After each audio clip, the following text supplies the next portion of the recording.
cuma 2, ya. Belum ada si mbaknya, belum ada ini buat nginep orang dan lain sebagainya, belum mainan anak, ya Allah. Kalau bisa kamarnya yang 3, kalau bisa yang lantai 2 tingkat, ya Allah. Udah tingkat, anak sudah besar, sudah pada menikah, tinggal berdua. Ya Allah, kenapa nih rumah sepi bener ya, gede banget ya Allah. Saya cuma berdua sama suami, pengen punya rumah yang kecil lagi. Tuh, kita manusia nggak pernah ada puasnya. Sampai kapan? Alhaakumut takatsur hatta zurtumul maqabir, ya. Jadi kamu itu akan terus at-takasur, berlebih-lebihan, bermegah-megahan. Pokoknya yang kita pengen harus didapat. Sampai kapan? Hatta zurtumul maqabir, sampai masuk kubur tuh udah kelar. Ya, kita pengen duit mati, kaya mati, terkenal mati, hebat mati, ujung-ujungnya mati. Jadi sampai mati itulah mentok, nggak ada keinginan lagi. Kalau dia belum mati, keinginannya nggak bakal kelar terus. Mau setua apapun masih banyak keinginan, betul nggak Bu? Makanya kalau ada yang bilang orang kalau udah di usia tua senja nggak banyak keinginan tuh biasanya. Kita punya orang tua, ngajak dia aja makan enak udah seneng tuh orang tua. Siapa bilang? Tua-tua juga keinginannya masih banyak. Ustazah, saya biarpun tua saya belum keliling dunia, katanya. Saya nggak cukup, cuman umroh sekali, pengen umroh berkali-kali. Wah, itu masih banyak keinginannya. Jadi bukan terkait usia. Seseorang akan berhenti keinginannya kalau ajalnya sudah datang, nafasnya sudah sampai kerongkongan. Disitulah hatta zurtumul maqabir. Nggak ada lagi yang kita pengenin kecuali apa? Menjadi orang yang lebih baik lagi. Makanya orang-orang yang udah masuk kubur, Bu, itu para mayit tuh, kalau ditanya mau balik lagi atau enggak, mau. Kira-kira mereka betah apa enggak dalam kubur? Betah nggak, Bu? Betah, kagak balik lagi mereka. Ya, tapi bukan karena di kuburan tuh enak, bukan. Tapi memang nggak ada kesempatan untuk kembali lagi mengulangi hidup selama di dunia. Jadi para mayit itu ketika dalam kubur mereka mengatakan, ya Allah, kalau saya punya kesempatan lagi, saya akan sholat tepat waktu dan tidak akan meninggalkan sholat. Ya Allah, kalau saya punya kesempatan lagi, saya akan menjadi orang yang dermawan, ahli sedekah. Kalau saya punya kesempatan lagi, saya nggak bakal mau melakukan dosa, ya Allah. Tapi nyatanya kata Allah, hatta zurtumul maqabir, udah nggak ada kesempatan lagi, udah terlanjur masuk kubur. Makanya sungguh sia-sia, sungguh rugi orang yang dia belum siap menghadapi kematian, tapi tiba-tiba kematian itu hadir. Betul ya Bu ya? Ini biasanya anak-anak muda. Udahlah, kalau orang tua, ini plus kita lagi bahas tentang hadis orang usia tua. Orang tua tuh biasanya sadarnya lebih banyak. Makanya yang ngaji tuh banyak kan orang-orang tua. Ya, ini perumahan sebesar ini di Cinere, gede-gede rumahnya, yang muda ada nggak Bu? Ada. Tapi mau apa nggak datang? Enggak, antar aja masih muda. Antar aja kalau udah tua. Nanti aja kalau udah berubah. Nanti aja sekarang mengejar dunia terus, katanya. Dia lupa. Jangankan di perumahan ibu, perumahan saya itu yang ngisi kompleknya anak muda semua. Anak 1, anak 2, anak 3. Tapi tetap yang hadir orang-orang tua. Yang mudanya sibuk kerja nyari dunia, dia lupa kalau kesempatan itu nggak datang 2 kali. Entar aja dia belajar fikihnya, nanti aja belajar hadisnya, nanti aja sholatnya, masih lama, saya masih muda. Ajal mah nggak ada yang tahu. Apa kata pesan Imam Ali karamallahu wajhah? Ali bin Abi Thalib pernah begini, ciri orang yang bertakwa, kata Imam Ali, salah satu cirinya adalah isti'dadu liyaumir rahil, mempersiapkan datangnya hari kematian. Bagaimana cara mempersiapkan datangnya hari kematian? Ya kita udah siap, ya Allah, kapanpun itu saya siap. Sholat saya kerjakan sebaik mungkin, maksiat saya jauhin, saya persiapkan diri saya sesempurna mungkin untuk menghadap Allah. Saya siap kapanpun itu, ya Allah. Tuh, udah gak ada keraguan, gak takut lagi kita sama kematian. Tapi nyatanya kata Nabi SAW, nanti di akhir zaman salah satu penyakit yang akan menggerogoti umatku itu ada 2. Hubbud dunya wa karahiyatul maut. Cinta dunia dan takut sama mati. Betul gak Bu? Ya, kita semua takut sama mati. Siapa sih yang gak takut? Dulu saya duluan dah, saya berani gitu. Kan gak ada yang begitu ya. Semua takut sama mati. Wa hubbud dunya, cinta banget sama dunia, seolah-olah dunia itu selamanya akan di sisinya.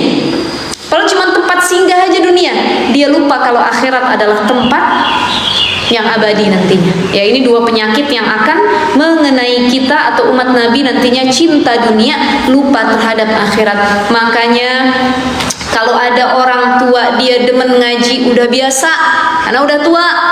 Tapi kalau ada anak muda doyan ngaji, itu luar biasa. Kalau ada kakek-kakek rajin berjamaah ke masjid, udah biasa. Kan begitu, emang di masjid mana-mana juga yang jaga pasti kakek-kakek. Yang azan kakek-kakek, yang jadi imam kakek-kakek, yang jadi makmum, yang gelar sejadah, yang nyikat kamar mandi, kakek-kakek, semua kakek-kakek, ya. Mana anak mudanya? Kata anak mudanya, alah yang tua-tua aja dulu, saya mah nanti aja, begitu. Ya. Padahal kalau ada anak muda 5 waktu dia berjamaah ke masjid ataupun tidak tinggalkan sholatnya, ini anak muda yang luar biasa. Makanya keliru kalau anak muda mengatakan saya masih muda, waktunya have fun, waktunya enjoy, kita minum, ya, zina dan lain sebagainya, gonta-ganti pasangan, kita dugem lah ke disko lah dan lain sebagainya. Kalau lagi dugem ternyata wafat gimana? Belum isti'adadul yaumir rahil, belum siap menghadapi kematian, belum sempat bertobat kepada Allah Subhanahu wa ta'ala. Ya Allah, dulu saya punya cerita ya Bu, saya diceritain kawannya teman saya. Ini padahal dia punya nama Islami banget Bu, Muhammad apa saya lupa ya, laki-laki. Jadi hobinya itu motor gede, naik motor gede. Pulang dia kerja dari kantornya pulang jam 10 malam. Dia pamit sama kawan-kawannya itu kan pada shift malam ya, gue pulang duluan ya. Iya. Begitu di perjalanan dia nelpon, mau ikut nggak? Bilang sama kawan-kawannya, kemana? Gue mau dugem dulu nih ke daerah di mana gitu, Jakarta katanya ya. Jadi akhirnya dia datang, dia dugem di sana sambil minum minuman keras dan lain sebagainya. Pulang dia habis dari diskotik itu, habis dugem, dia bawa motor tapi dalam keadaan mabuk. Jam 3 malam tuh kecelakaannya. Begitu pulang bawa motor, di perjalanan itu kecelakaan tunggal karena mabuk, kecepatan tinggi, nabrak trotoar dan lain sebagainya, habis pecah kepalanya ya, meninggal di tempat. Dan itu habis dugem. Tapi wallahu alam dia sudah bertobat atau enggak urusan dia. Tapi kalau dari pemeriksaan memang itu dalam keadaan mabuk ketika membawa kendaraan sehingga terjadi kecelakaan. Ya Allah ya Rahman. Kita nggak ada yang tahu ya Bu ya, bagaimana esok hari selanjutnya keadaan yang akan datang. Ya paling tidak kita cuman disuruh untuk isti'adadul yaumir rahil, yuk siapin hari kematian, nggak pandang muda, nggak pandang tua. Ya, anak muda dia sudah mendekatkan dirinya kepada Allah, itu yang luar biasa. Makanya di sini kata Nabi apa bilang? Allah tuh telah memberi kesempatan kepada seorang di mana Allah memanjangkan usianya sampai 60 tahun.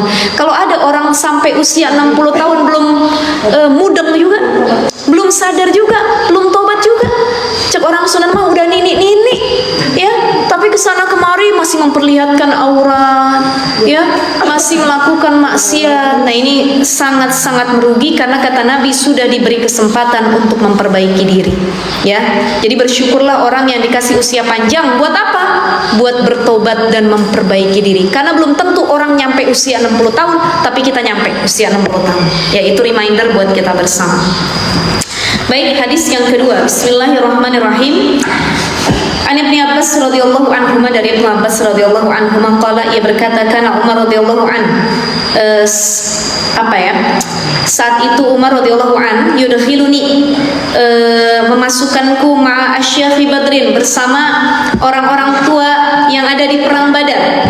Faka'anna ba'dhum wajada fi nafsihi, ya, seakan-akan tuh saya seumuran, sepantaran sama mereka, kok saya dijajarinnya sama yang tua-tua nih. Kata Ibnu Abbas, siapa yang naruh? Di situ Umar.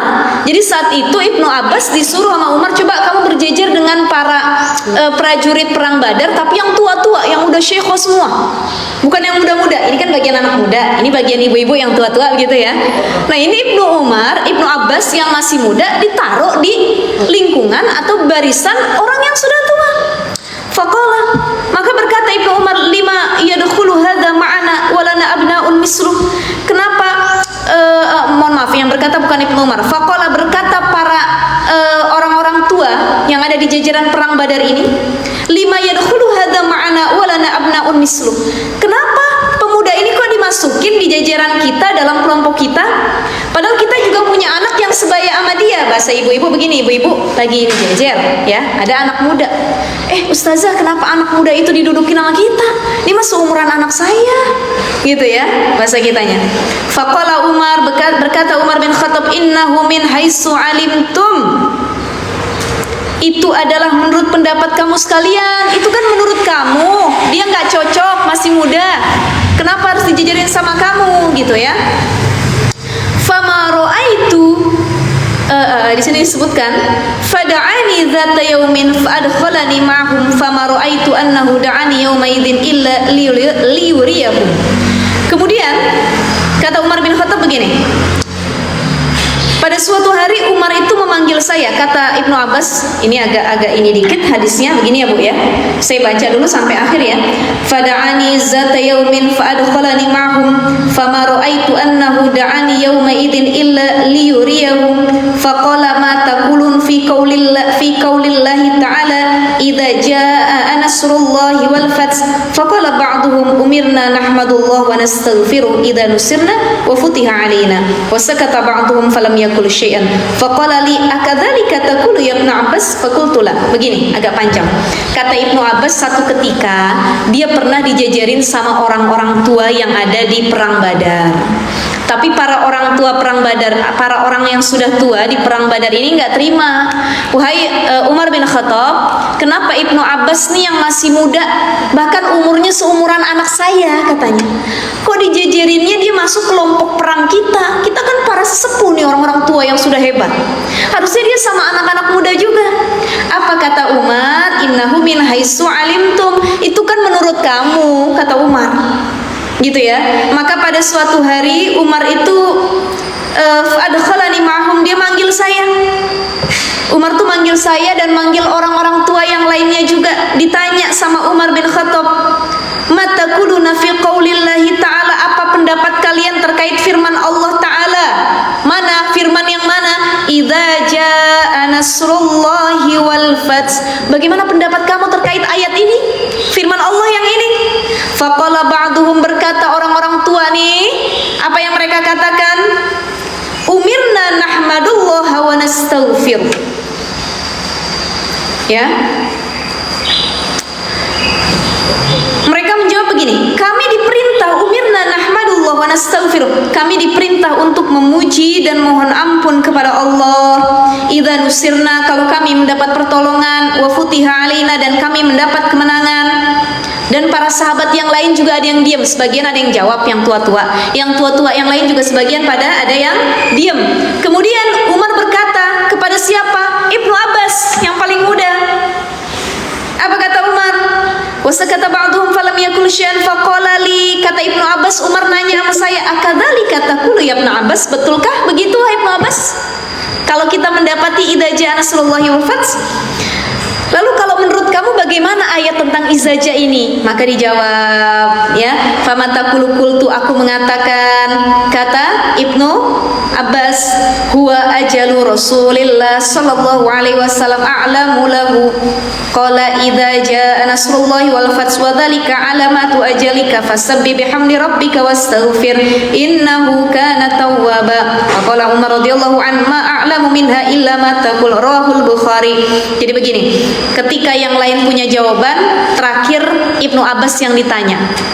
Maka Ibnu Abbas mengatakan, tidak Umar, bukan begitu jawabannya ya. Lantas bagaimana jawabannya?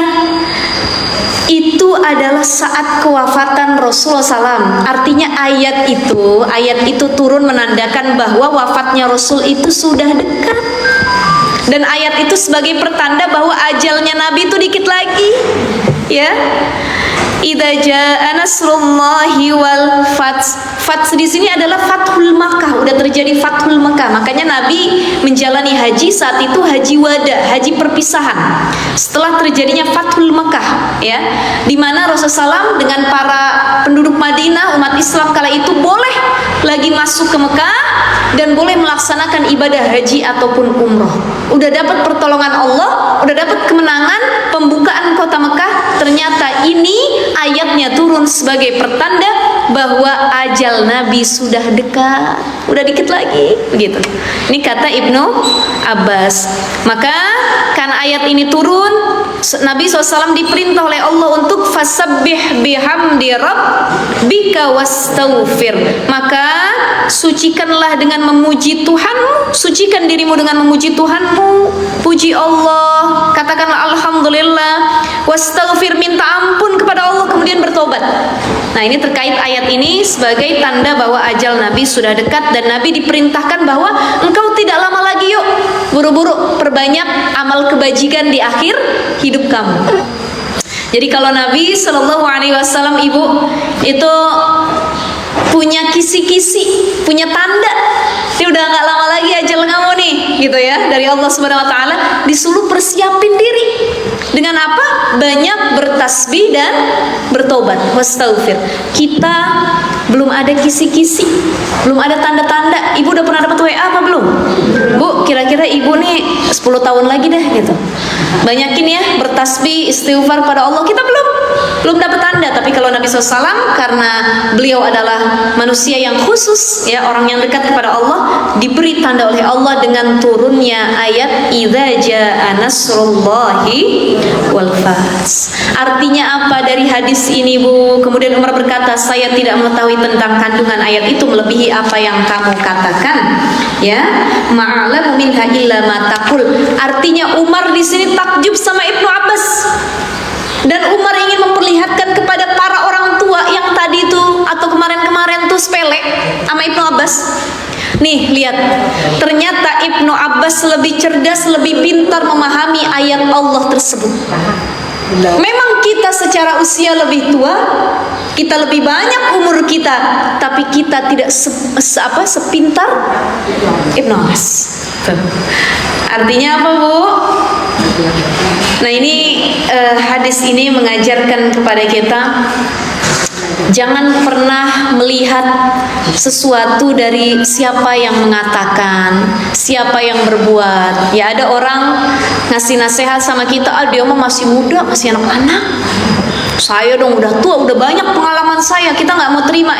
Siapa tahu dia lebih muda, tapi secara pengetahuan, secara kealiman juga lebih alim. Bukan berarti yang tua lebih alim daripada yang muda, tidak. Ya, makanya ada adab ketika kita berkawan atau berteman.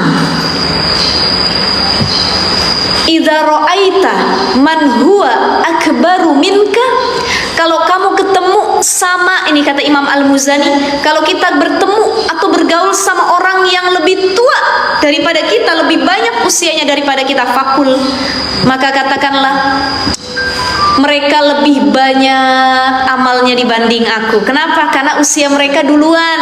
Aku baru lahir, mereka udah sekian umurnya. Amal mereka lebih banyak daripada amalku. Ya.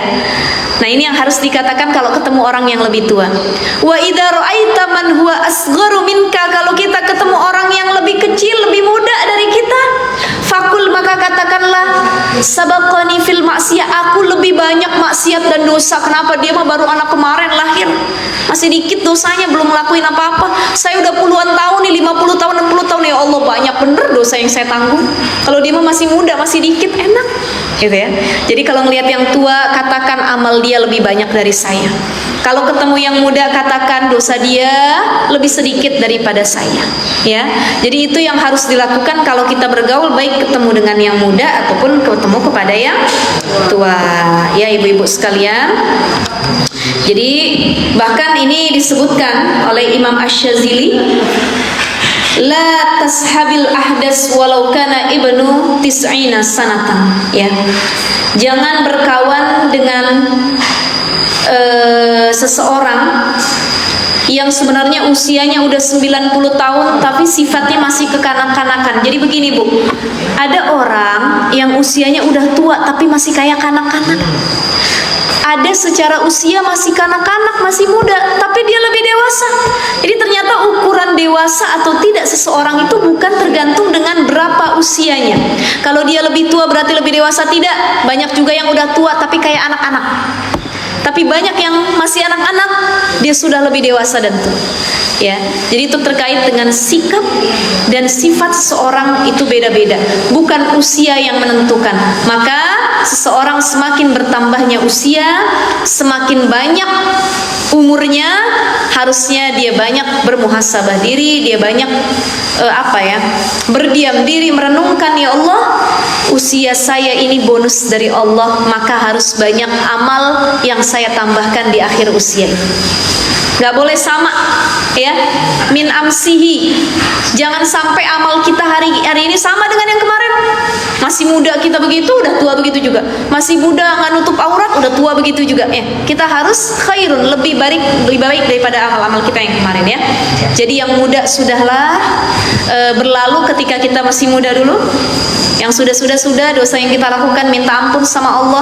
Sekarang kita masih dikasih kesempatan di usia tua, yuk banyakin tobat, bertasbih, berzikir, minta ampun, dan isi kehidupan kita dengan amal-amal yang baik. Ibu-ibu sekalian, karena sudah 11:30, saya nggak bisa panjang lebar.